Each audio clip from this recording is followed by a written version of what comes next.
Mais de 50 anos de tradição e amor pela profissão. Vamos conhecer a história do barbeiro Xandico, o restauro artesanal de um símbolo da musicalidade religiosa na cidade.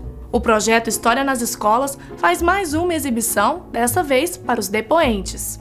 E no Papo Gerais desta semana, Celso Machado e a professora Jane de Fátima relembram aspectos curiosos da história da cidade. Mais história, memória e cultura. Não saia daí, o Uberlândia de Ontem Sempre está só começando.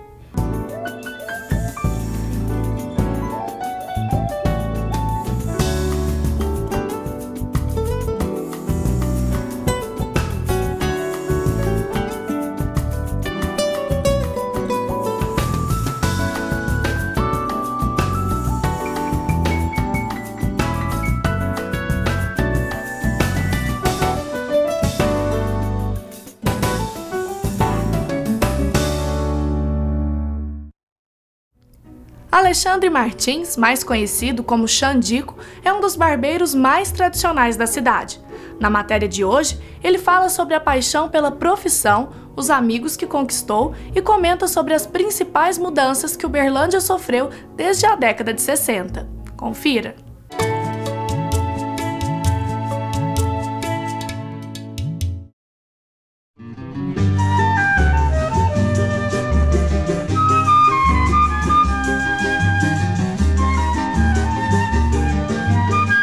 Eu vim para Uberlândia em 1965. Quando eu mudei para Uberlândia, eu morava na roça, lá em Tumbiara. Então a cidade aqui era muito pequena na época, né? Aqui era tudo terra, não tinha asfalto. E quando eu cheguei aqui, eu cheguei da roça e fui num salão arrumar serviço para trabalhar de barbeiro. Aí o proprietário falou: "Mas você não parece barbeiro, você está com as mãos todas cheias de calo", porque eu trabalhava na fazenda, né? Na roça. Aí eu falei: "Mas eu posso fazer um teste?" Aí ele falou: "Pode fazer. Você tem as ferramentas?" Eu falei: "Tem." "Então você traz o seu pano de corte, suas coisas, amanhã você faz o teste." Aí fiz o teste e passei.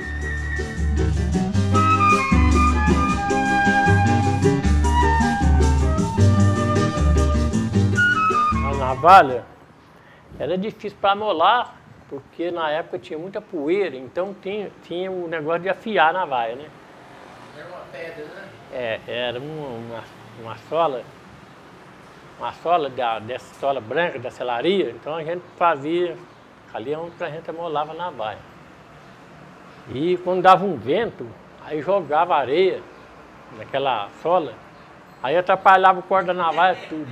Aí os clientes começavam a reclamar que a navalha estava ruim de corte. E aí dava trabalho para chegar o corte da navalha de novo. Então era muito trabalhoso na época para trabalhar.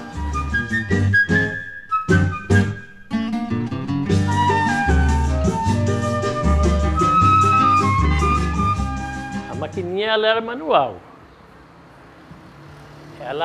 Você tinha que manejar ela assim com a mão aqui.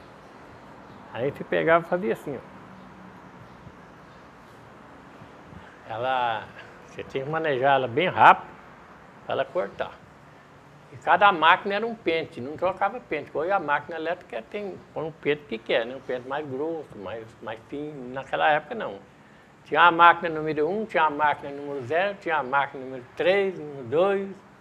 Então você usava 4 máquinas. E hoje não, hoje você troca a lâmina e o freguês não reclama que está doendo.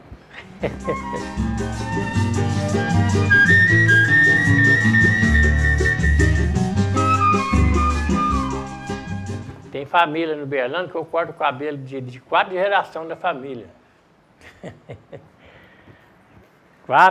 3 gerações de 4 e vai interar 5, porque já está nascendo o tataraneto do velho lá. Aí vai ter a 5ª geração. E isso a gente tem que dar muito valor nisso, né? Na amizade, naquela confiança que as pessoas têm com a gente. Muito bacana. Isso aqui para mim é a minha vida, salão. Além de ganhar o dinheiro, e aí me faz bem demais. Porque Isso aqui é um ponto de encontro. Tem amigo meu aqui, talvez tem 30 anos que não viu o amigo, encontra os dois aqui, aí vai abraçar, vai fazer a festa do encontro, 30 anos que nós não vemos um outro. Então isso é muito bacana, né? Eu gosto mais.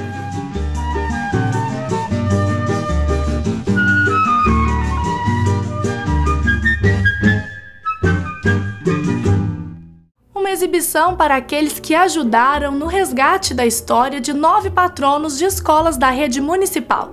Desta vez, foi o momento de os depoentes assistirem ao resultado do projeto História nas Escolas. Confira!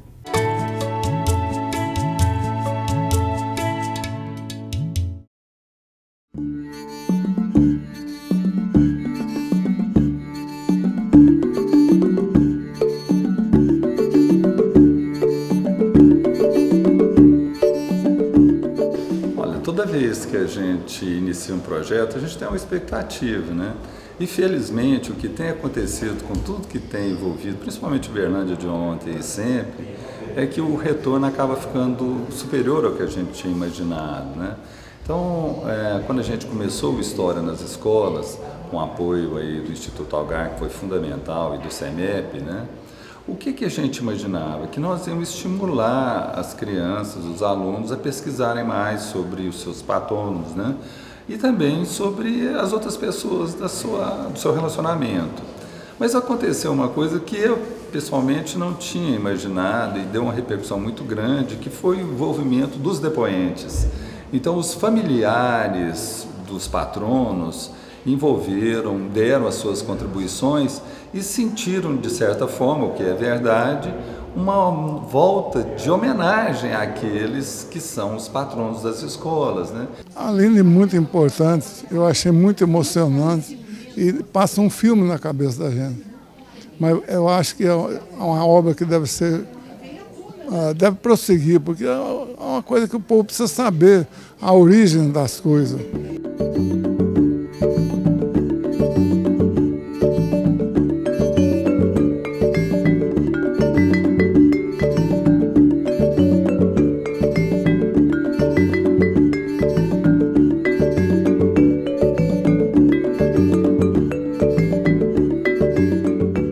Eu, enquanto professora de História, achei muito válido essa experiência, porque traz o aluno para a prática, para a pesquisa, para o trabalho de campo.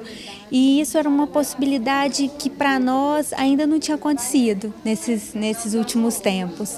Então foi muito prazeroso desenvolver esse projeto de pesquisa, o tema, o recurso, a busca de fontes, a história de vida de cada um, onde a gente pôde aproveitar e trabalhar a relação passado-presente junto com as memórias, né, com a história oral, que foi um recurso muito válido e que dentro da historiografia é muito utilizado nas nossas discussões. Eu achei que foi muito interessante saber um pouco mais sobre a história do patrono da nossa escola e foi muito legal participar. Foi bem difícil a gente encontrar pessoas que sabem sobre a história dele, porque a gente custou encontrar a família também.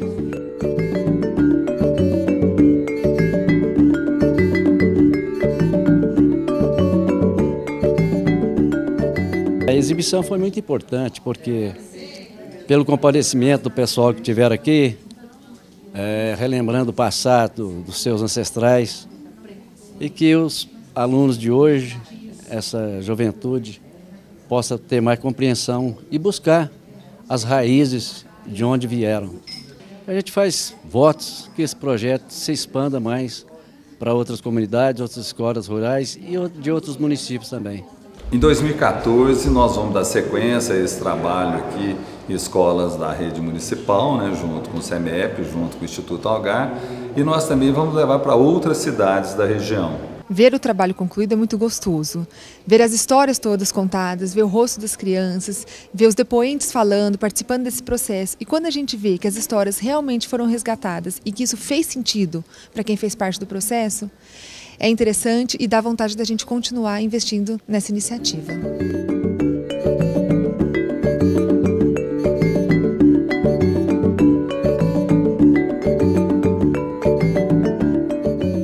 esta exibição que nós fizemos aqui hoje, ela foi mais voltada para os depoentes, né? Porque nós havíamos feito o lançamento no cinema, lá no Cinemark, mas na ocasião nós convidamos os alunos das escolas.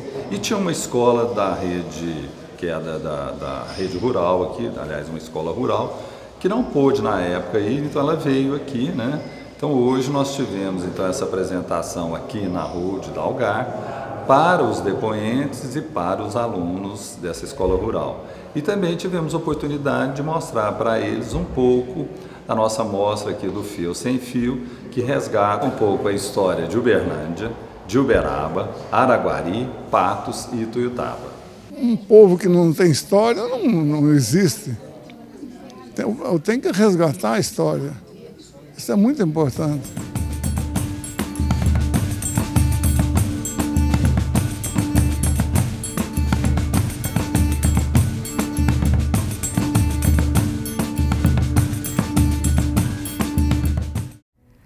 A arte do restauro artesanal no órgão da Catedral Santa Terezinha, símbolo da musicalidade religiosa da cidade. O instrumento está quase pronto e vai voltar a preencher os sons da catedral. Veja a seguir.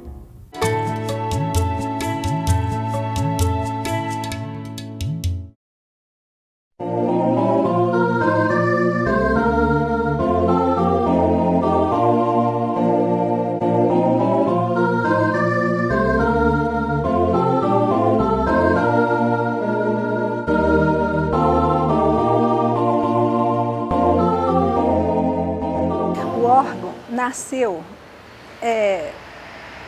da vontade de 3 professoras de música de Uberlândia, entre vários, que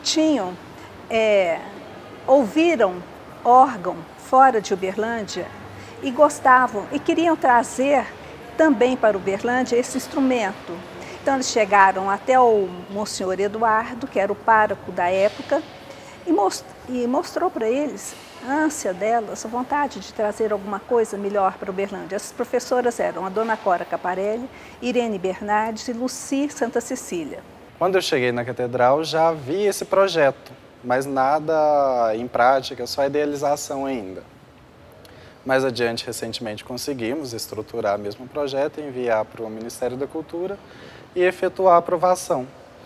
Com a aprovação, nós conseguimos o restauro do instrumento antigo e a verba captada. Mas a proposta do restaurador, que é um organeiro alemão que reside no Brasil, ele propôs, pelo tamanho da igreja, que não apenas restaurássemos, mas também ampliássemos o instrumento. E analisando as propostas que ele fez, ficou mais viável não só a restauração do que tínhamos, mas aproveitar na construção do novo, fazendo algo maior.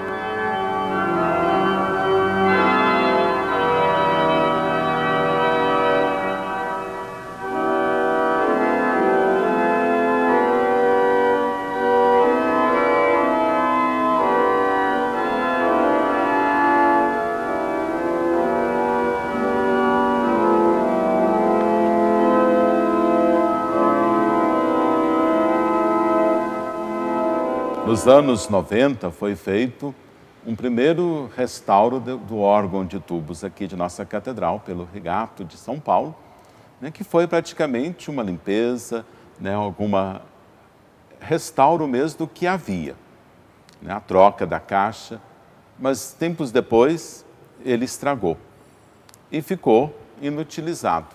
Embora, né, se tocava ainda alguma coisa, mas como o exercício de tocar, com ele não funcionando plenamente, poderia danificá-lo ainda mais. E aí, então, foi completamente abandonado. Que com o primeiro restauro, ele foi um restauro muito superficial, a pessoa que efetuou não teve tanta técnica e perícia em fazer um restauro instrumental. Ele colocou o instrumento para funcionar, mas à base de gambiarras. Então, muitas coisas era madeirite, a caixa que envolvia, alguns tubos ficavam expostos. E a ação do tempo acabou estragando e deteriorando o restauro em um período de tempo muito curto. Já agora, com esse novo restauro, nós fizemos um instrumento que ele fica abrigado numa caixa de madeira. Então, ele agora não só é todo recoberto, mas protegido por madeira maciça.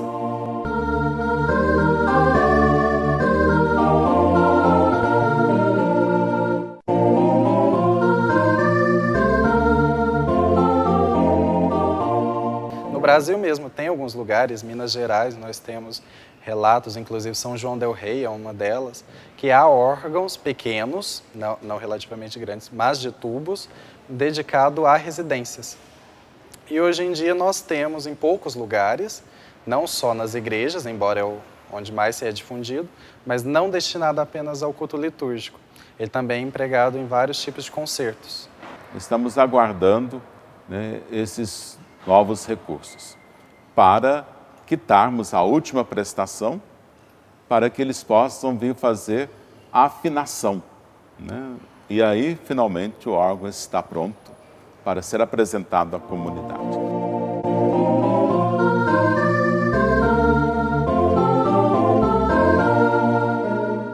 Olá! Este nosso Papo Gerais de hoje é com uma pessoa apaixonada pela história de Uberlândia, Jane de Fátima Silva Rodrigues.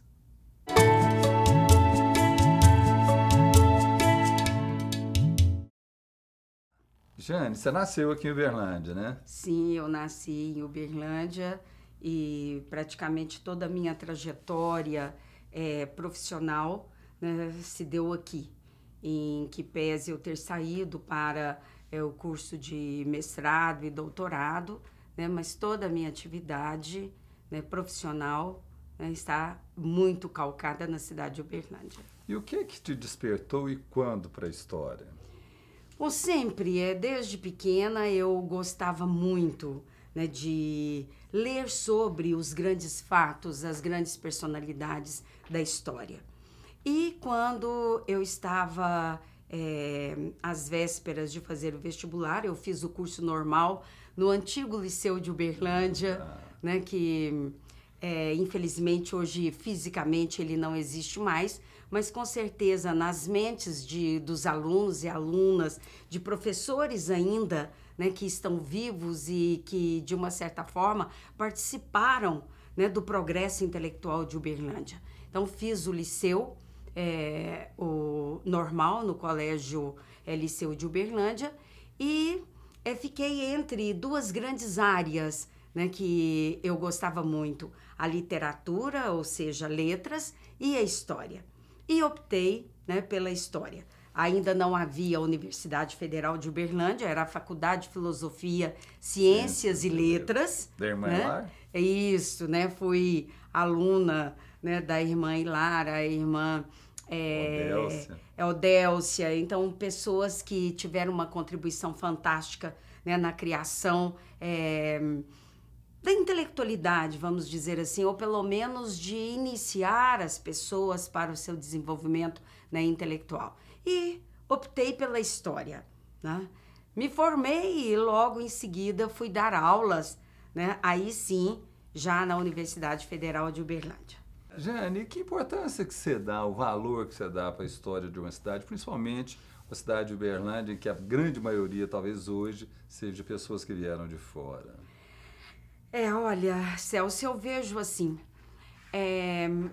com uma certa preocupação, a questão do nosso patrimônio, do nosso acervo histórico. Isto não só em termos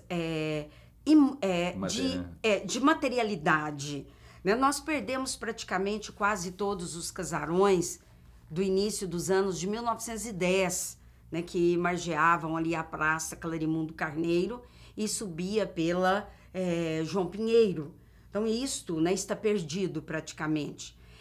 Mas nós ainda temos um patrimônio que está guardado na documentação, né, gerada desde a primeira Câmara Municipal, né, aliás, desde a instalação da Câmara Municipal em 1891.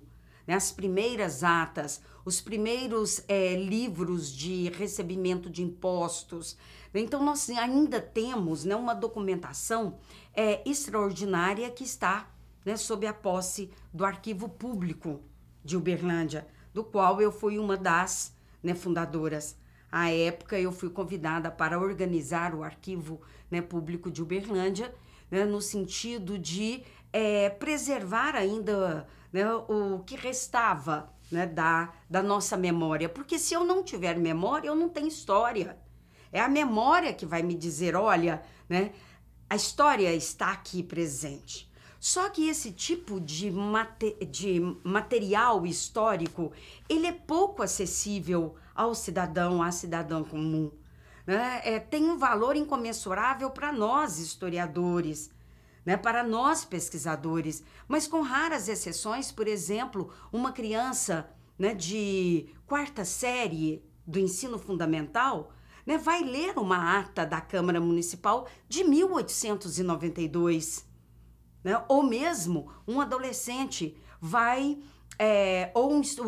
um adolescente do curso de Direito não vai ter acesso, né, a um processo crime de 1890, como nós temos hoje na Universidade Federal de Uberlândia, através do CEDIS, o Centro de Documentação e Pesquisa em História. Nós estamos com mais de 40 mil processos do Fórum de Uberlândia, que são crimes, né, já prescritos, que não tem mais nenhuma viabilidade jurídica, uma validade jurídica, mas como fonte, né, da história penal, da história criminal em Uberlândia, é de primeira grandeza. Até do comportamento da sociedade numa época, Isto, porque através de um processo crime, né, você tem condições de levantar dados incríveis, né, o comportamento, as falas, as prioridades, né, do réu, da vítima, dos jurados, né, e mesmo, né, dos advogados, a defensoria, a promotoria. Então, essa farta em termos da nossa, do nosso tempo histórico. Né? Essa documentação nós conseguimos preservar. As inúmeras fotos, né? Por exemplo, a própria UFO adquiriu um acervo fotográfico do Sr. João Quituba. Né? E isto tem sido extremamente importante, né, para nós fazermos uma leitura, né, do espaço urbano de Uberlândia. Né? Inclusive, verificar aquilo que ainda pode ser, né, preservado, para que a cidade, né, ela consiga preservar materialmente o mínimo da sua, né, história e da sua memória. Porque os acervos, vamos dizer, materiais que nós tivemos, você estava falando da Avenida João Pinheiro, a avenida em si, né, era um patrimônio. Aqueles postes que a gente tinha lá, porque ela tinha as duas mãos, isso, né? E aqueles postes, até de vez em quando fico imaginando, para onde será que foram aqueles postes? Né? Eu me pergunto sempre isso, né? E como eles eram postes de ferro, ou devem ter sido vendidos, o que nós poderíamos verificar é quando, né, em que administração eles foram retirados e ver o que foi feito. Né? E como eu estava te colocando, Celso, a minha grande preocupação quando você diz, olha, Jane, uma população, né, uberlandina, que chega e, de uma certa forma, não encontra a história explícita. Né? Nós não temos grandes marcos. Né? Você viaja para o exterior, né? A cada esquina você encontra um marco histórico. Em Uberlândia, não. Então, a minha preocupação, né, é que estas novas gerações se habituem, né, só pelo novo e acabem deixando, né, o passado, e nós não consigamos políticas públicas, né, que possam continuar preservando esse acervo. Bem, por hoje nós vamos ficando por aqui. Mas nós vamos voltar no próximo programa com a outra parte da nossa conversa com a professora Jane, contando aspectos da história da nossa cidade. Até lá.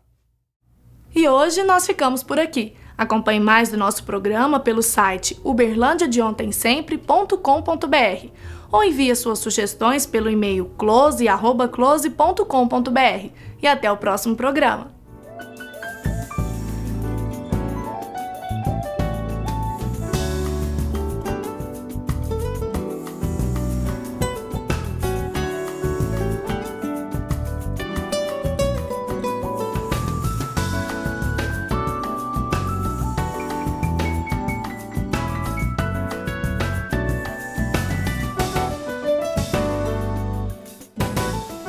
Patrocínio Algar, gente servindo gente. Incentivo, Lei Estadual de Incentivo à Cultura de Minas Gerais.